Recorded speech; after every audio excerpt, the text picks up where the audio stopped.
In accordance with Davao City Ordinance, my term will end this Wednesday, January 10, 2015.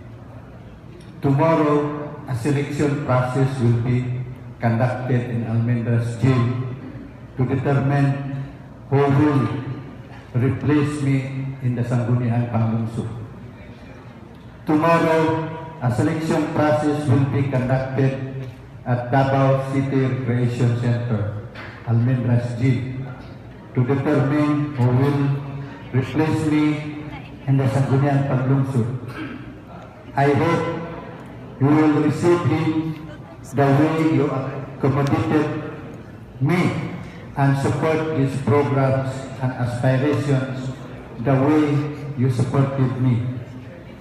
In my 3